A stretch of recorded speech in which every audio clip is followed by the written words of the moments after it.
ಶೋಭಾ ಕರಂದ್ಲಾಜೆ ಅವರಿಗೂ ಕೂಡ ಮತ್ತೊಮ್ಮೆ ಮಣೆ ಹಾಕೋ ಕೆಲಸವನ್ನ ಬಿಜೆಪಿ ಹೈಕಮಾಂಡ್ ಮಾಡಿರುವುದು ಸ್ಪಷ್ಟವಾಗ್ತಾ ಇದೆ. ರಾಜ್ಯ ಕತೆಯ ಸಚಿವರಾಗಿ ಮತ್ತೆ ಅವರನ್ನ ನೇಮಕ ಮಾಡಲಾಗಿದೆ. ಉಡುಪಿ ಚಿಕ್ಕಮಗಳೂರು ಕ್ಷೇತ್ರದಲ್ಲಿ ಗೋಬ್ಯಾಕ್ ಅಭಿಯಾನವನ್ನ ಎದುರಿಸಿದ್ರು. ಬೆಂಗಳೂರು ಉತ್ತರಕ್ಕೆ ವಲಸೆ ಬಂದ್ರು ಕೂಡ ಇಲ್ಲೂ ಗೆದ್ರು. ಕೇಂದ್ರದಲ್ಲಿ ಮತ್ತೆ ಮಂತ್ರಿಯಾಗಿದ್ದಾರೆ. ಶೋಭಾರನ್ನ ಮತ್ತೆ ಮಂತ್ರಿ ಆಯ್ಕೆ ಮಾಡೋದ್ರ ಹಿಂದೆ ಲೆಕ್ಕಾಚಾರ ಏನು ನೋಡ್ತಾ ಇದ್ದೀರಾ? ಶೋಭಾ ಕರಂದ್ಲಾಜೆ ಅವರಿಗೆ ಮತ್ತೆ ಮಣೆ ಹಾಕಲಾಗಿದೆ.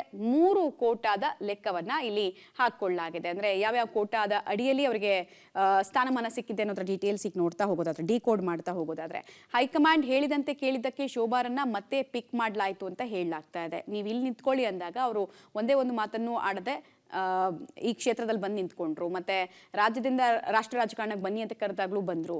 ಉಡುಪಿ ಚಿಕ್ಕಮಗಳೂರು ಕ್ಷೇತ್ರದಲ್ಲಿ ಗೋಬ್ಯಾಕ್ ಶೋಭಾ ಅಭಿಯಾನ ಜೋರಾಗಿತ್ತು. ಇದರ ಬಿಸಿ ಬಿಜೆಪಿ ಹೈಕಮಾಂಡ್ಗೂ ತಟ್ಟಿತ್ತು. ಹೀಗಾಗಿ ಕ್ಷೇತ್ರವನ್ನ ಬದಲಾಯಿಸಿ ವಲಸೆ ಹೋಗಿ ಅಂತ ಹೇಳಿದ್ರು. ಪಕ್ಷದ ಒಳಗೆ ಕಿಚ್ಚು ಹಬ್ಬಿತ್ತು. ಬೆಂಗಳೂರು ಉತ್ತರಕ್ಕೆ ಶೋಭಾ ಕರಂದ್ಲಾಜೆ ಅವರನ್ನ ಶಿಫ್ಟ್ ಮಾಡಲಾಯಿತು. ಆರಂಭಿಕ ಹಂತದಲ್ಲಿ ಬೆಂಗಳೂರು ಭಾಗದ ಶಾಸಕರು ಕೂಡ ಇದಕ್ಕೆ ವಿರೋಧವನ್ನ ವ್ಯಕ್ತಪಡಿಸಿದ್ರು. ವಲಸೆ ತರೋದಕ್ಕೆ ಈ ಕ್ಷೇತ್ರ ಏನು ಅಂತೆಲ್ಲ ಕೇಳಿದ್ರು.